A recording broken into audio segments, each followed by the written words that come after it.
That little bitch, you can fuck with me if you wanted to. These expensive diet people are losing it over.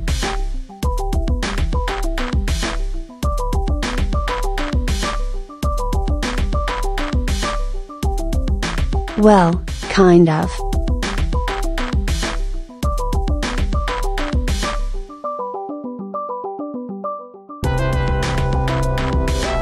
Sprouted on the Reddit website, it is claimed that the Psycho Diet works wonders as it allows dieters to eat whatever types of foods they like, in whatever form they want, as long as they consume fewer calories than they burn. The good old weight loss equation. It quickly became the most popular weight loss diet on the forum.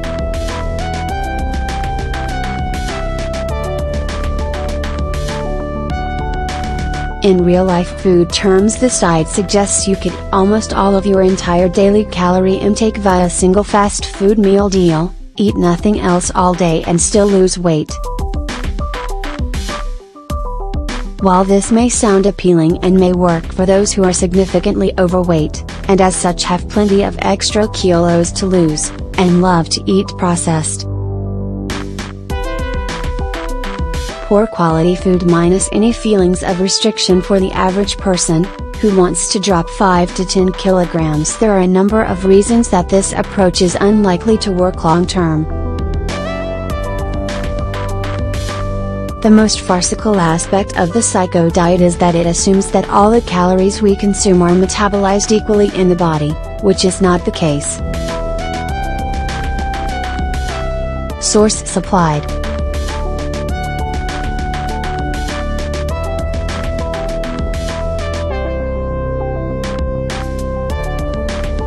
As such, we are likely to see the Psycho Diet in the pile of old, useless diets in a few short months. So here are just some of the reasons it is unlikely you can eat masses of cake, fast food and sugary processed snacks while dropping the kilos. Weight loss is not a one-size-fits-all model.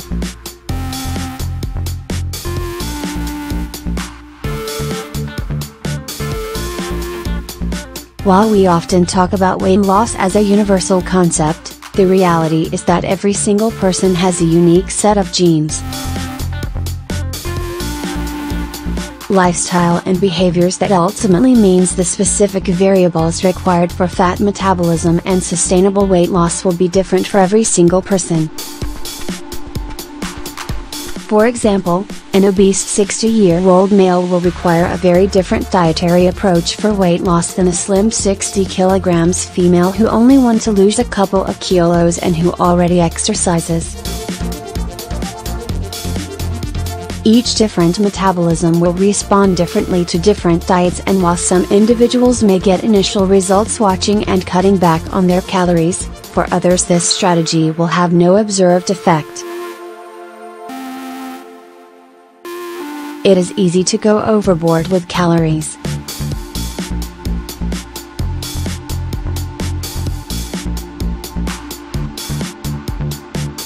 It's actually too good to be true to think you can eat like this every day and have a trim physique.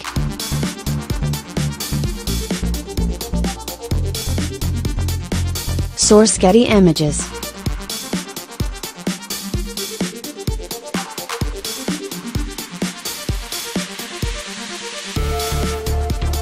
The Psycho Diet sounds appealing: eat cake and lose weight, but it is important to remember it is difficult to keep daily calorie intake controlled when high calorie. Processed foods including fast and fried foods, cakes, biscuits, chocolates and pastries are being consumed, with the average adult needing only 1,500 to 2,000 calories per day.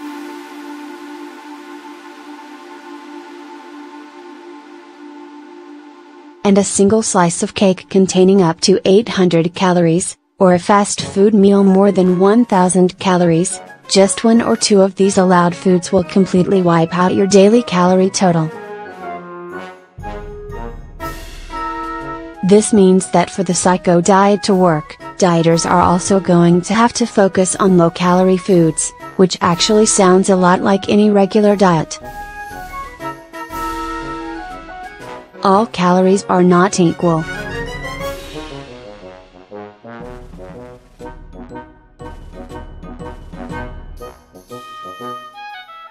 The most farcical aspect of the psycho diet is that it assumes that all the calories we consume are metabolized equally in the body, which is not the case. For example, calories consumed as added sugars are more likely to result in elevated insulin levels, which can result in fat storage over time.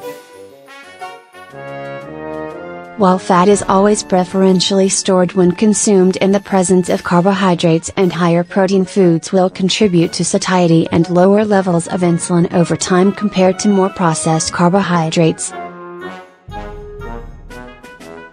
The timing of meals is too important. A large number of calories consumed during the first half of the day is very different than if they were consumed at night.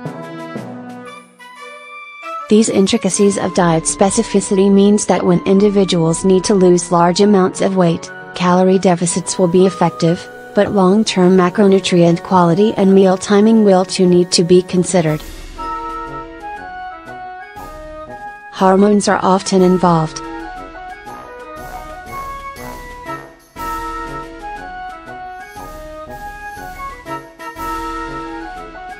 A calories in versus calorie out dieting approach also ignores the fact that a number of hormonal disruptions linked to weight gain, including leptin and insulin resistance, significantly disrupt the body's natural fat metabolism cycle.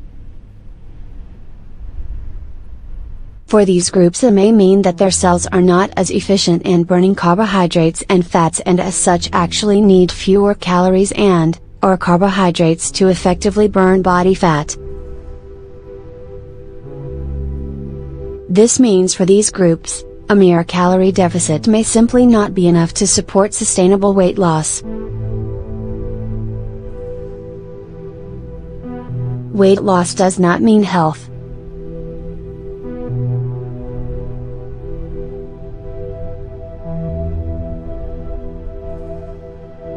It's important to also focus on getting the right nutrients for your body.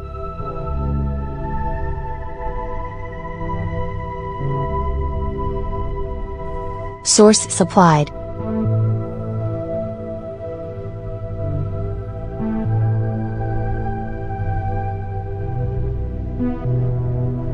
While calorie intake is important for weight control, of greater importance is the need for a range of unprocessed, natural whole foods to be consumed for good health. The body does not only require calories, it requires a range of macro and micronutrients each and every day to function at its best. Eating a diet packed full of processed foods that still results in weight loss may sound great, but over time it will impact your general health, energy levels, mood, and how you look and feel. A diet that only focuses on calories completely ignores the importance of a range of foods for good health and well-being overall.